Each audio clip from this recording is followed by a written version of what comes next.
প্রশ্ন একে বলা আছে 0.01-এর স্কোয়ার সমান কত।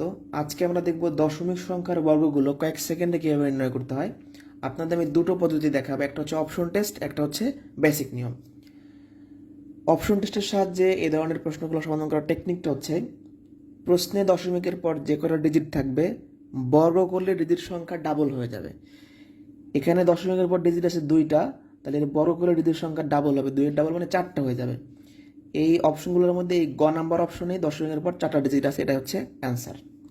এখন বেসিক নিয়মটা হচ্ছে 0.01-এর বর্গ, এই সংখ্যাটার বর্গ মানে এই সংখ্যাটা দুইবার গুণ। এখন এটা দশমিকের গুণের নিয়মে করলেই হবে। দশমিকের গুণ করার নিয়মটা হচ্ছে দশমিক বাদে সবগুলো সংখ্যা গুণ করতে হয়। দশমিক বাদে এখানে থাকে 1, এখানে থাকে 1, 1 আর 1 গুণ করলে হয় 1।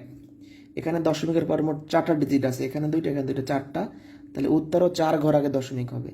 1 ঘর, 2 ঘর, 3 ঘর, 4 ঘর দশমিক, এগুলা শূন্য দ্বারা পূরণ করতে হবে। তাহলে অ্যান্সার হবে এই গ নম্বর অপশন। তাহলে বেসিকটাও শিখবেন, সাথে টেকনিকটাও শিখবেন। প্রশ্ন 2 বলা আছে 0.002-এর বর্গ কত। এখানে প্রশ্নে দশমিকের পর ডিজিট আছে 3টা, তাহলে বর্গ করলে ডিজিট সংখ্যা ডাবল হবে, 3 ডাবল মানে 6টা হবে। এই অপশনগুলোর মধ্যে এই ঘ নাম্বার অপশনেই দশমিকের পর 6টা ডিজিট আছে, এটা হচ্ছে অ্যান্সার। এই অপশনগুলো কিন্তু আমি বানাইনি, এগুলো হচ্ছে